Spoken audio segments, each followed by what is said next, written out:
Eric Rowell of Texas A&M will tell us about topological quantum computation. Yeah, let me thank the organizers for organizing this conference and inviting me to speak for the first time in Russia. So, in these two talks, I will discuss a project I've been involved in for about 10 years now. So, and it's this idea of topological quantum computation. So, what I'll talk about today is joint with my former student, Paul Bouillard, Richard Ames, we call him Richard, and Zhenghang Wang, and the topic is on this paper that's on the archive. That's really the second part of the talk. The first part of the talk will be sort of propaganda. And I understand the importance of propaganda, so it's important. So, or if you prefer, you can think of it as motivation. But so the first part should be very relaxing and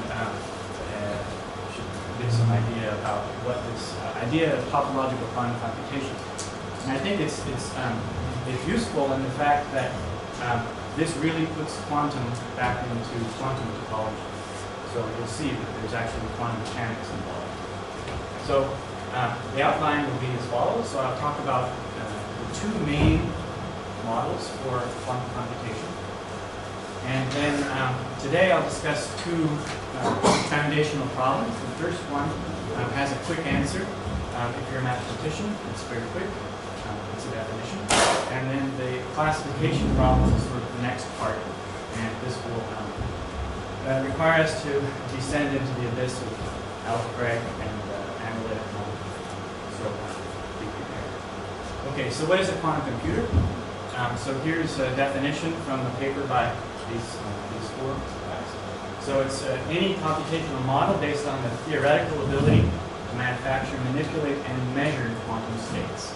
So here we have on the left is Michael Friedman and Alexei Kitaev. So they were sort of the founders of this subject, and the foundational papers were written by some various combinations of these four. So that's Michael Larson of Indiana University and Zhenghang Wang, who's at Microsoft Research and formerly. So quantum computation predated these people by, the Shor algorithm predated them. This definition comes from their paper. And the model that I'll talk about is certainly essentially good. I'm just saying this definition. So it's a good definition for mathematicians because it's just, first of all, this word theoretical is very useful to us. You don't have to worry about whether you can actually do it. So this is why I like this definition. So here's a primer on quantum mechanics. So one page of quantum mechanics is all I want to really need. So basic principles. So the first is this principle of superposition, which says that a state in a quantum system is just a vector in a Hilbert space. And here's an example of a superposition of two vectors. It's just a linear combination. And so this is in contrast with states in digital computing where everything is just some discrete set. Here we actually have Hilbert spaces. The next one is due to, it has to do with Schrodinger's equation. It says that the system is closed. Time evolution of the system is by a unitary operator. And so the state at time t can be found from the state at time 0 by applying some unitary inputs. Okay? So everything inside should be unitary. This is important for us. The next important piece of quantum mechanics is this idea of entanglement. So if you have two systems and they have corresponding Hilbert spaces H1 and H2, then the composite system, so just regard this system as a single system, has state space just a tensor product, and it's called entanglement. And there's another word that's used, entangled. And so entangled is when you have an element, a vector, state in this state space that cannot be written as just a product of two states. Okay? So this entanglement is very important in quantum information. This tells you that sort of helps you store information in an interesting way, and things things aren't just trivial. You can't just factor everything and consider these two things separately. They actually have some interaction. So that's entanglement. And then the last one is this indeterminacy. It says that if you have some state and you measure it, then it will give one of the basis states with some probability. The probability is the square coefficient, the coefficient. And so the idea is that this picture here, so these EIs are supposed to be eigenstates for some particular measurement, so some particular observable. And so the idea is if you measure it lots of times, then you see some probabilities of getting EI. So it's non-determinate because if you measure this thing, you won't get the same answer every time. You get these EIs with different probabilities. There's some empirical way in which we do this. So that's quantum mechanics. So the quantum circuit model is the original model.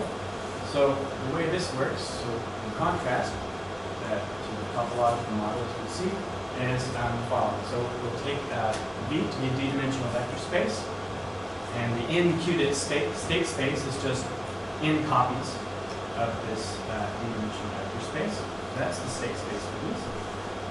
And a quantum gate set is just a collection of unitary operators, presumably unitary operators that you can physically achieve on some size of this, so the ni qubit state spaces. And typically, you want this to be relatively small. So these UIs sort of act on just a few copies of V together. Okay, that's a quantum gate set.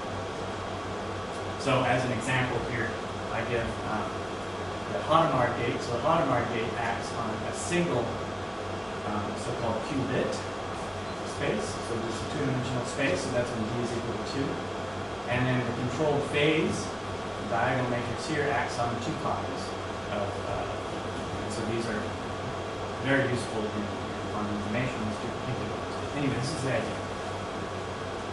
Okay, so a quantum circuit on a given gate set is just a product of matrices that are obtained from the elements in the gate set by promoting them to the appropriate space. So you take these UIs, some finite set of small unitary operators, and you tensor with the identity on either side large enough so that the size of this plus A plus B is A. So that's quantum circuit. It's just a sequence of these things and their product. So here's just an example of how people in this subject describe quantum circuits. So this is actually a circuit. So the idea here is you have you start with sort of 0, 0, 0. So this is in 3 copies of the space. So in this case, I'm thinking of 2 bits. So size D is 2. And then you apply Hadamard gates. That's this H. And then these are some controlled phases. And then the output of this will be this particular state. Okay.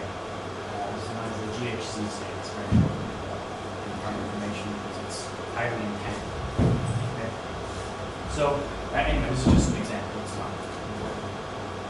Now, if you're given a unitary operator on some this n-qubit state space, the idea is you would like to achieve this unitary operator by some quantum circuit. You can't exactly achieve it. That's impossible because you have some finite set really, and so it's just sort of discrete. And U in general could be any unitary operator. And so the idea is you just need to approximate it. So you want to get it as close as possible. So epsilon will be some small number, and the hope is that you can construct a quantum circuit that approximates U, where M is a polynomial in epsilon, and maybe 1 over epsilon.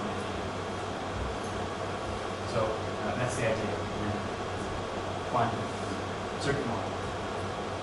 So some remarks on this. So the typical physical realization of the quantum circuit model is just a composite of n identical d-level systems.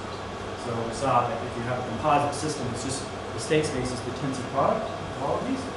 And so if you have identical d-level systems, so So d possible basis states, then you take the tensor product of this thing, this would be the appropriate state. So, for example, when d is equal to 2, the standard thing one takes is spin 1/2 array. So there's two states, so spin up and down, and this gives you a vector space of dimension 2, and then you take the tensor product of these things. So that's typical. Now, most quantum algorithms that you will find are written for this quantum circuit model. So the famous Shor's integer factorization algorithm is written in this sense. And that indeed predates all of this topological stuff. Shor's algorithm is in 1994. So there's a problem with the quantum circuit model, and it's a pretty serious problem. And that is something called decoherence. So the idea is that these systems tend to interact rather badly with the surrounding material. And it's difficult to maintain this quantum system in a state that you're interested in. It's difficult to pick this up. And so you can deal with it, but there's error correction, and it's sort of expensive computation. So the quantum circuit model goes back, I guess, 20 years, and they sort of have yet to get one that's so useful. And decoherence is exactly the reason why. They certainly have systems where they can construct these things, but scaling is a real issue because of this decoherence. So the idea of Kitaev and Friedman was to sort of overcome this problem of decoherence by looking at something that has topological degrees of freedom. So the kind of systems that we're interested in are so-called topological phases of matter. So here's a definition of topological quantum computation. It's simply a computational model built on systems of topological phases. Okay? So it's a more specific kind of computation. So here's an example of topological phases of matter. So this is so-called fractional quantum Hall liquids. So let me explain a little bit what this is. So the idea is you have some material. So gallium arsenide is sometimes used as some kind of very useful material. And the idea is that you plunge the temperature down very low first. Okay? So the temperature is on the order of millikelvin. So typical refrigerators don't get this far down. There's very few in the world that can get this far down. But you can do it.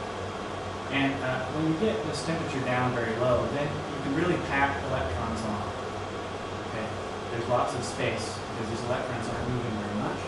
And so you pack them on at order of 10 to the 11th electron per square centimeter. Okay? And so you have this sort of sea of electrons. It's very cold. And then there is, you pass this transversal magnetic force through this stuff. And it's quite strong, so like 10 Tesla. What appears are sort of these holes in the sea of electrons. Okay? And these holes are what we would regard as our particles.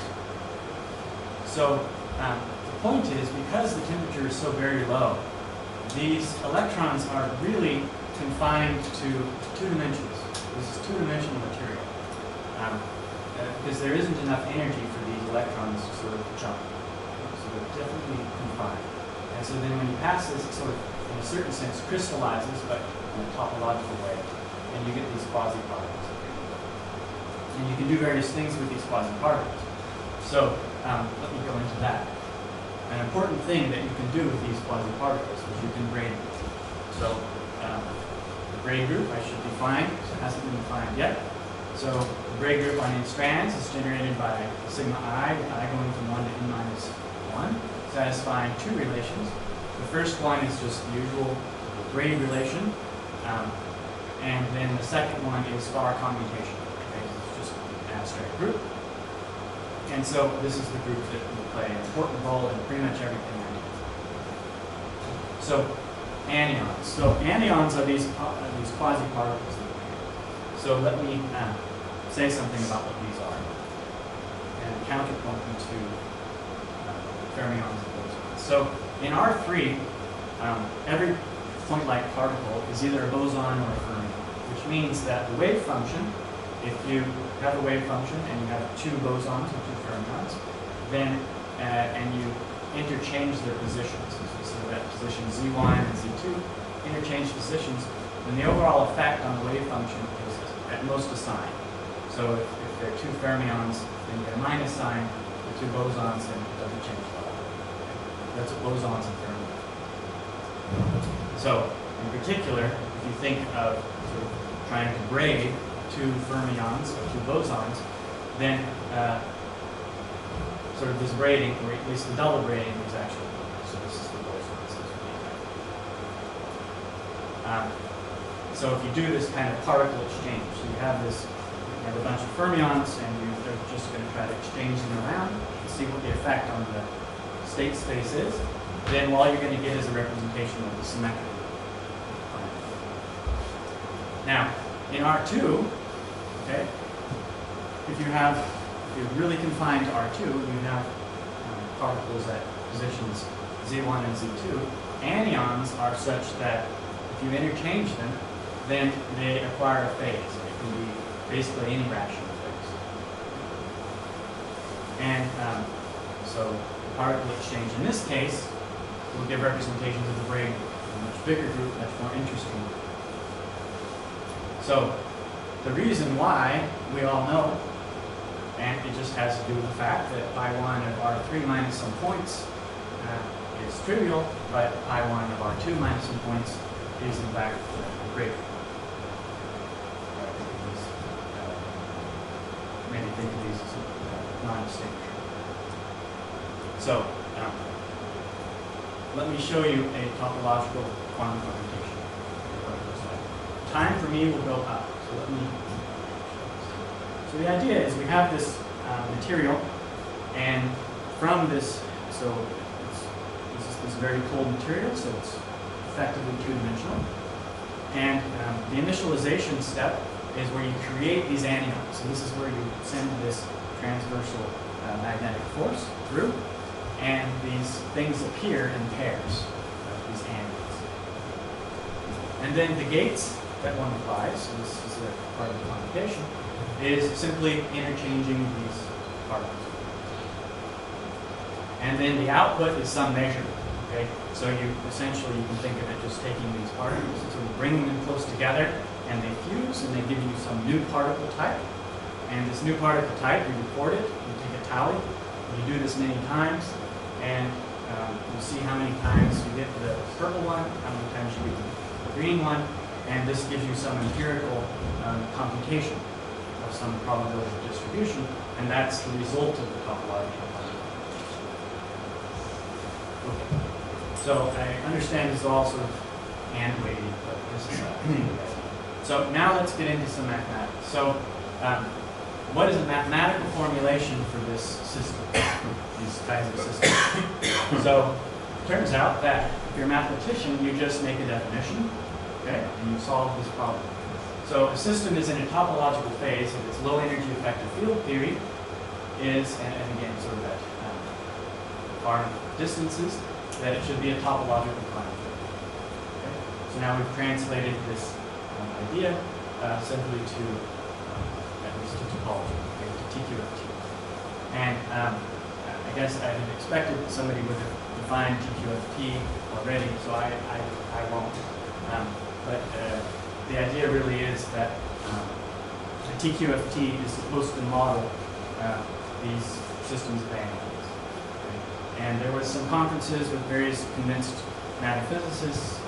We got together and we studied this some 10 years ago, and this was really the conclusion we came to. So this isn't just a random thing. So okay, now we've gotten to the point of topological quantum field theory.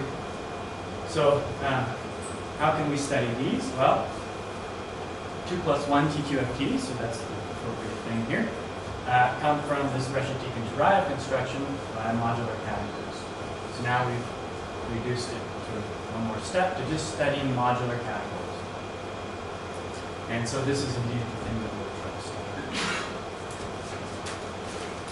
So now I'll start into sort of more mathematics. So if you have any questions about this other stuff, I'm glad to discuss it with you later. I know it's brief and just yes. In this definition, do you assume that the PPFP is 2 plus 1 dimensional, or can it be something else? Right. So for these, if you have it's this 2-dimensional topological phases of matter, then yes, you should take 2 plus 1. But there are other possibilities. 3 plus 1 is also possible. But these are sort of less well studied.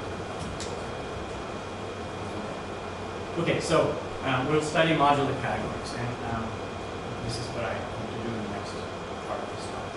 So I'll just give some axioms for these modular categories, and not complete, but some general flavor. So first of all, you need a fusion category. So this is an abelian monoidal category. C with, so there's a tensor product and there's a direct sum. And it should be so-called C linear. So this category which just swings over the complexes, which is to say that the spaces of morphisms between 2 objects is just a finite dimensional vector space. So linear. We assume that it's a finite rank. So the rank is the number of simple classes of objects. We assume that it's semi-simple, which means that any object can be decomposed into a direct sum of simple objects. We assume that it is rigid, so we have a duality. So we have an object. For every object X, we have this dual object with appropriate maps that define the rigidity, okay, the death and the birth morphisms. And there's quite a few compatibility axioms, which I'm not going to discuss, but this is sort of the idea of a fusion category. So the basic example of a fusion category is the category of representations of a finite. This is a fusion category. So now braided, so of course it's important to have a braiding. So a braided fusion category has braiding isomorphisms to satisfy some axioms. And those axioms imply that anytime you have an object X, you can get a representation of the braid group, or rather a homomorphism from the braid group to the group of automorphisms of this. So these are just invertible morphisms on X tensor N via the usual thing. You send sigma I to, well, you just braid the I and the I plus first copies, and SB should be X. Now, in a spherical fusion category, you have a nice compatibility, and that is that every object is isomorphic to its double dual in a canonical way. Okay? So you have this fusion, this pivotal structure, and spherical is something slightly more. But okay. And spherical, if you have a spherical braided fusion category, then this is what we call a premodular category. It's been already mentioned a few times. Various things about a premodular category is that you have a categorical trace. Okay? So if you have an endomorphism on an object, then you can take its trace. And you also have twists. The twist can be determined from the braiding and this spherical structure. And let's see what's in this here. So that's premodular. And now let me say what modular is. So modular has the following. So we define a matrix Sij by taking the trace in the category of the Cij star, so dual, and Cj star I. Okay, so this is so you get a nice matrix, square matrix, and if it's non-degenerate, the determinant is non-zero, then you call it category modular. So just a remark, the twists play an important role here. They're encoded typically in a diagonal matrix T, and this, due to Vath's theorem, this matrix T has finite order. This is important. Moreover, if you take S and T as matrices, look at relations that they satisfy, then you find that, so these are the relations they satisfy, you find that you get a projective representation of the modular group. Okay, so this is where the name modular category came from in Taraiv's paper from '92. This is his first name to this paper. So these are modular categories. So let me give an example. You've seen them sort of already. So SU2 level L minus 2, so this is my notation, has L minus 1 simple objects. The S matrix entries look like this, ratios of signs. The twists look like this. The order of the T matrix in this case is 2L. The tensor product of an object xk by x1, this fundamental representation, looks as follows, at least as long as k plus 1 and k minus 1 make sense. And so this is the tensor product structure. To make one remark, it's sort of interesting. So when L minus 2 is odd, then there's always this modular subcategory called PSU2 level L minus 2. It has sort of half as many simple objects. And a very special case when L is equal to 5, this is called the Fibonacci theory. And that will enter into my second talk. So let me say a little bit more about the topological model here. So here, so for the topological model, the state spaces are morphism spaces. Okay? So it's in particles of type X, then you get these state spaces. So kind of think of the boundary disk being labeled by Xi, and then some interior holes being labeled by X. And physically, the gates are just particle exchanges, as we've said before, acting on the superposition of all of these other state spaces. So this is just what it looks like. You're taking two adjacent particles, you interchange them, and that's the action of the Bray group element sigma. So mathematically, the topological gates are simply the images of the generators of the Bray group under the corresponding representation that one gets on the space.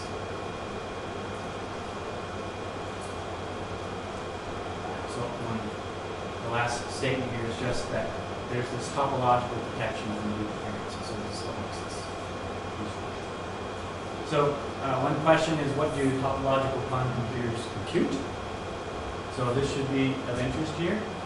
They compute linking pairs. That's exactly what a topological quantum computer is designed to do, is to compute linking pairs. Approximations of link invariance, but the idea is you have an object in a modular category, there's a corresponding link invariant that's approximated by this topological model, and it's approximated efficiently.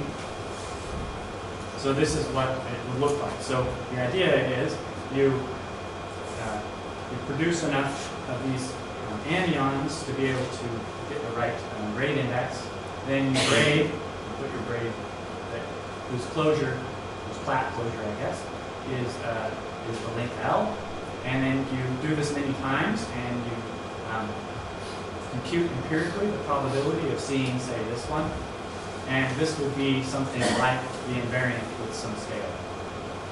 So that's what a topological quantum computer does. So there's been some recent publicity on this.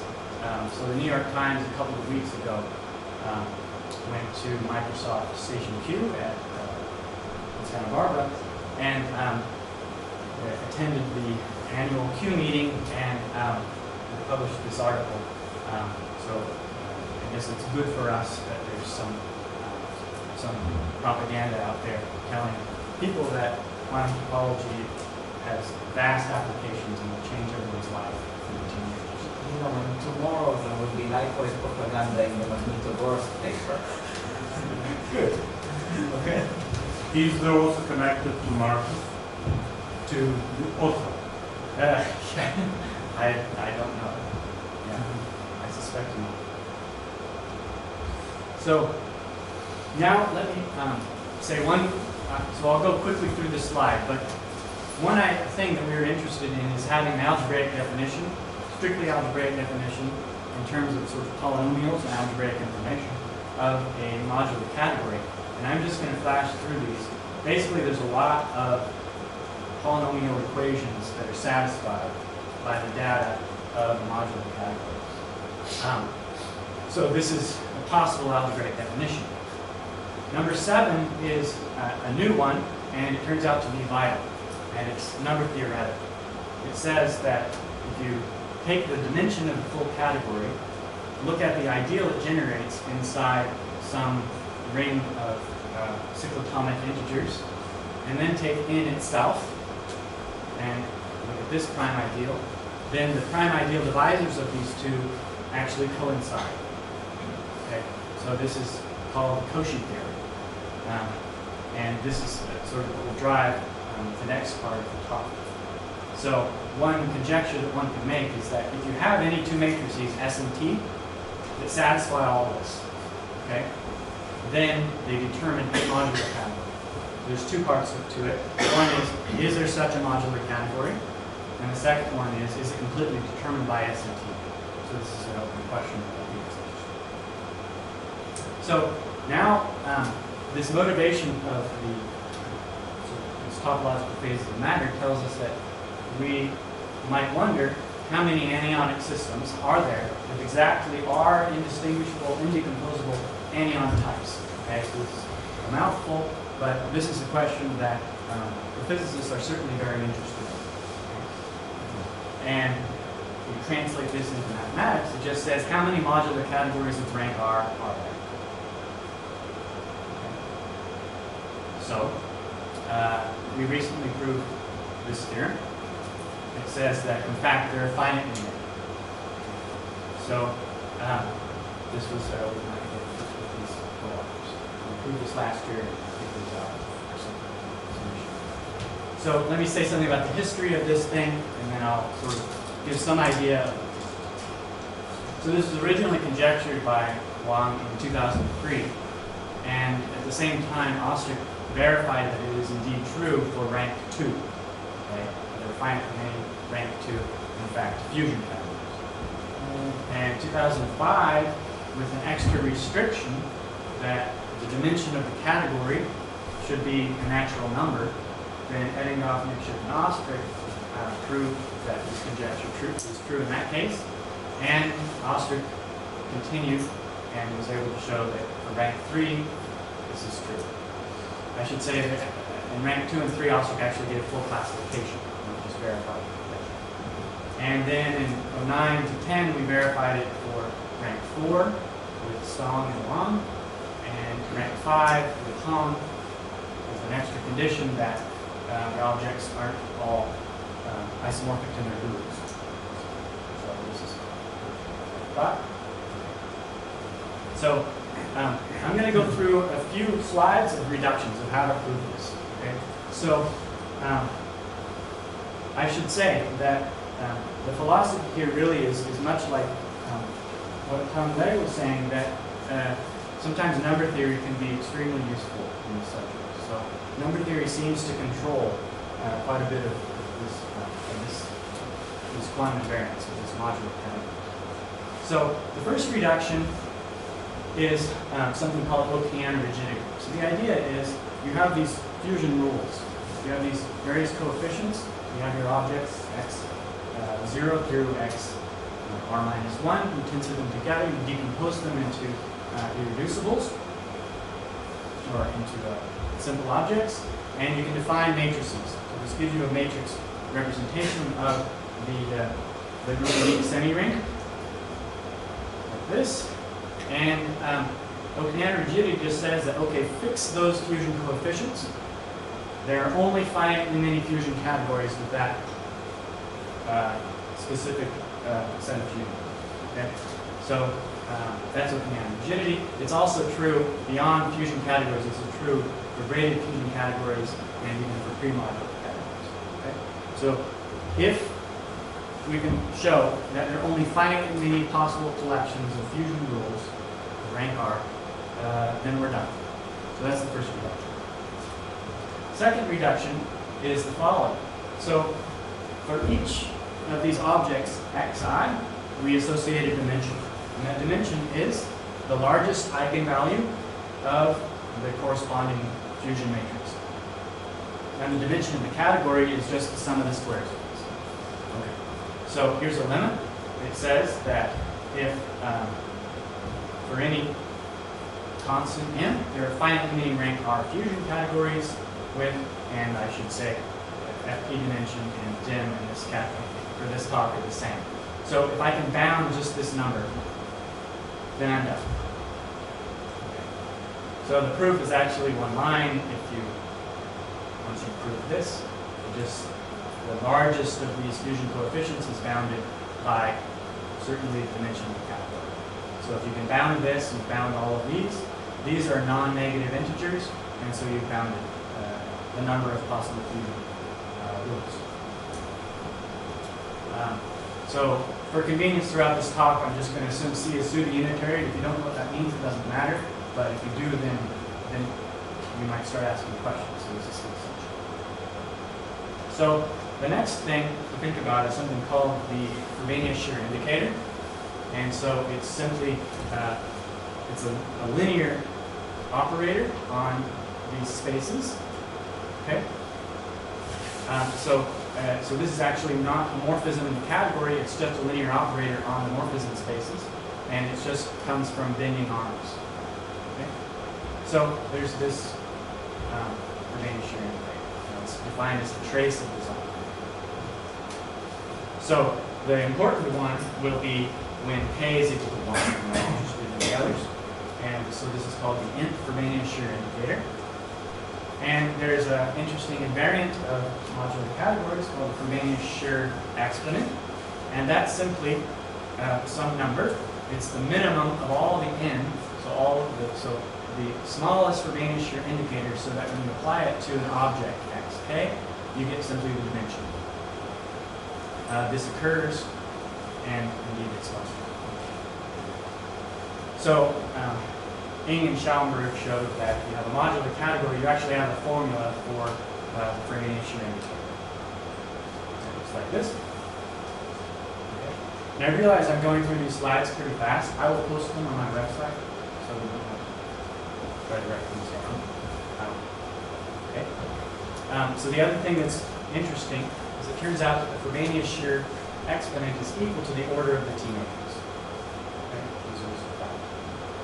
More generally, even for spherical categories, these dimensions, d squared, which is the dimension of the category, di, which is the dimension of an object, are actually live in this ring of cyclotonic integers, where the sigma sub n is cyclotonic. It's the root of unity of order. So this is quite useful. As Tom was saying, this kind of thing is quite nice when you have integral. So now we really have to, as I said, descend into the abyss of now analytic number theory. So I'm going to try to explain this, but the basic idea is that there's some very interesting and useful results. They go back 30 years, but it turns out that they were just the thing we need. So the idea is that we're going to look at all of the primes that live in the spectrum of this thing. So all primes in this ring that divide this ideal, d squared, ideal generated by the dimension of the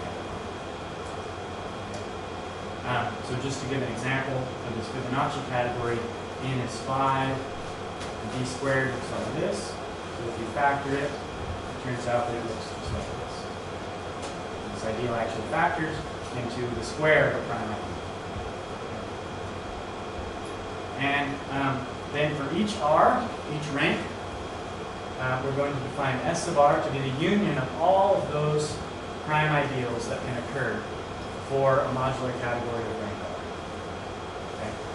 Now this looks like the indexing set is a class, not a set, but you can fix it so it's actually a set. Okay, so that's the first thing. So the first proposition we prove is that if we can prove that this is a finite set, then we get rank finiteness. Okay. So the proof requires analytic number theory, and this basic fact from Bannoe says that in a modular category, this ratio is actually an algebraic integer. So, yeah. Analytic or algebraic number theory? In a moment, you'll see that it's analytic. So it's algebraic and analytic, but analytic is the key. So you see here we're going to start talking about S units. S units are in the area of analytic number theory. So the idea is you take a number field, and the key is you look at some finite set of primes in that number. Okay. Then there's an abelian group of S units, and it's defined as follows. It's everything, so you take an element of your field, okay? You look at the fractional ideal it generates, factor it into primes, okay? So these alpha sub p's could be negative, okay? So this is this. So you look at all of the x's in the field whose prime factorization comes only from primes in this set S. Okay? So again, these are just integers in general. So this is just a small calculation. It's not so important since time's running short. I'll skip over that. But here's the main result here. This is from Everts, a Dutch mathematician, 1984. He proved that there are finitely many solutions to this equation, okay, where these xi's, so the entries here, are so-called S units. Okay, so and again, S is a finite set, such that, of course, you should require that no subsum of the right-hand side vanishes. Otherwise, it's easy to construct independent solutions. So this is the crucial result of it. So the proof of the previous proposition goes through, basically we apply this. Okay, we use the fact that all of these things are algebraic integers, and I won't go through the proof at the time, but here it is. It's essentially 4 steps. So the result is that if this collection of primes that I defined before for all rank R modular categories, Everts' theorem implies, right, so if this is finite, then Everts' theorem implies that there's finitely many solutions here, which then implies that in particular this d squared is bounded, and that's what we need. Okay. So it's quite delicate, but in the end, it really comes down to showing that this number is bounded.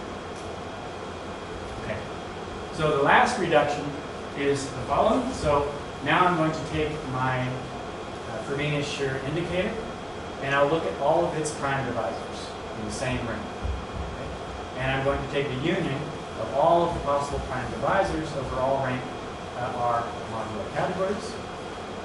And the proposition is then that if I can show this set is finite, then we have rank finiteness. And this follows from this previous stuff and the Cauchy theorem for spherical fusion categories, which we proved recently. And it's just a statement that these two ideals have the same prime divisors. So I won't go through that. Let me just say why we call it the Cauchy theorem, and then maybe we'll be almost done.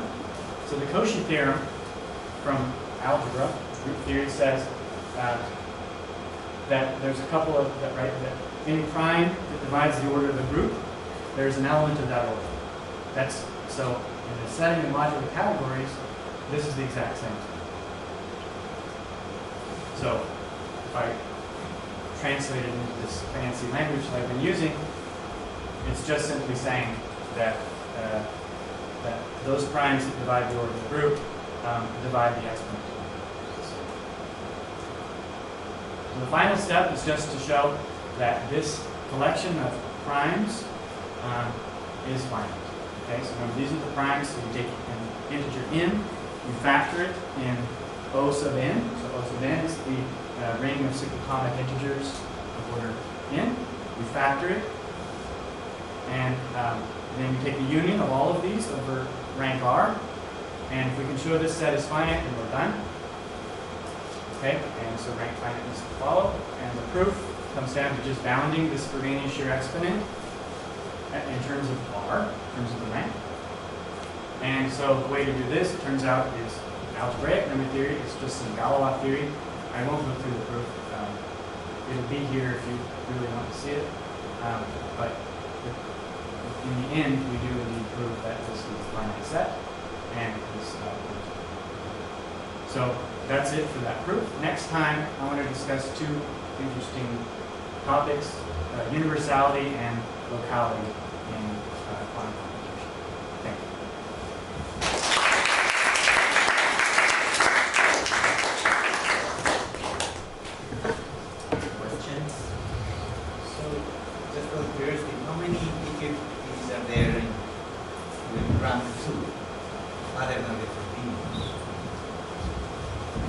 So so from this spreadsheet you can derive things. So if you're asking me the number of modular categories, there are 2.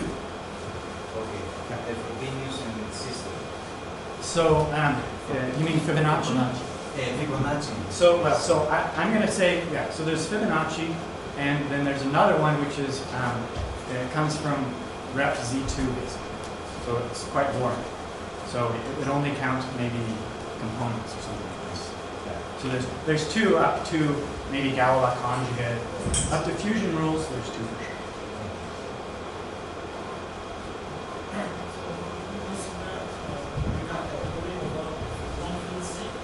Sorry? Yeah, so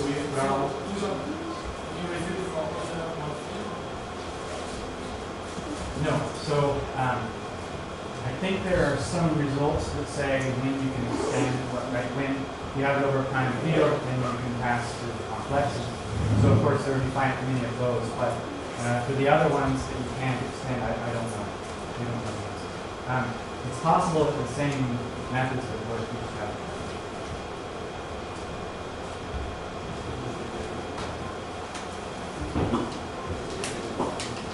Further questions? So let's thank Eric again and meet again after.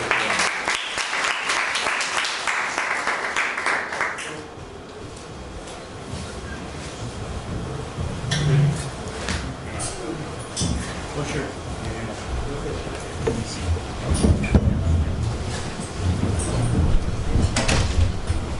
Может, он угол накладывает?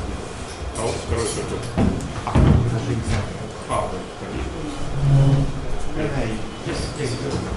Yeah, take both and copy it on.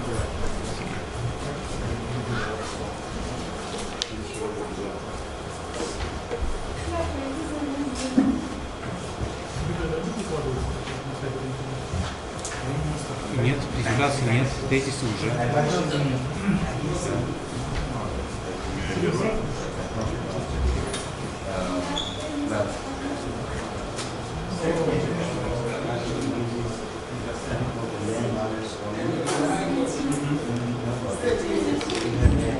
Sequence, a rational number, satisfies the linear constant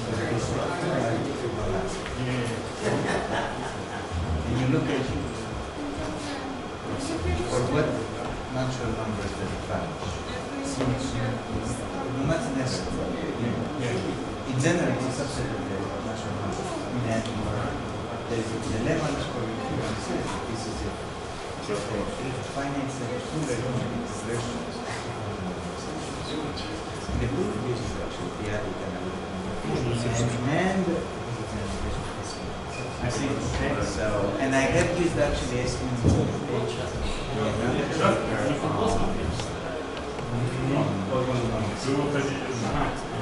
I really enjoy it.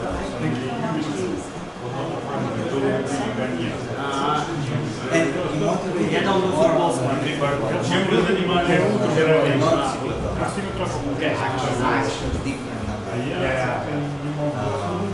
But it's great stuff. It's pretty amazing.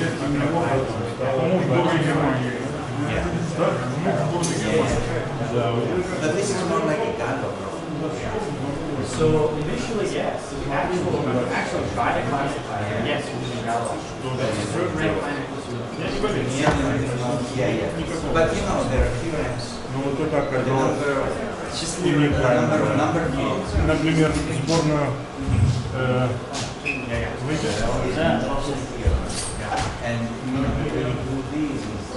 Or for instance, there is another number of fields.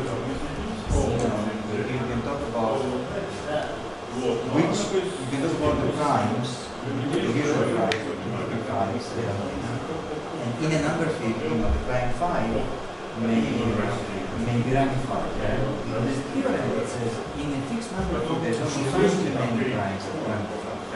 And one of those is like the discriminant. So if a prime doesn't like the discriminant, it doesn't get ramified. So the discriminant will give like a S unit. S units of the number, typical S units of the number field are the primes of the discriminant. Yeah. So there is this finiteness theorem. I mean, sure, there are many primes, but one of many, Вы как всегда закричали. Yeah. it's not at all low. А что, закрывать там что? You may think that there are only the ones that are congruent to 1, 1, 4, but that's not that kind. Right. Different kind. Yeah.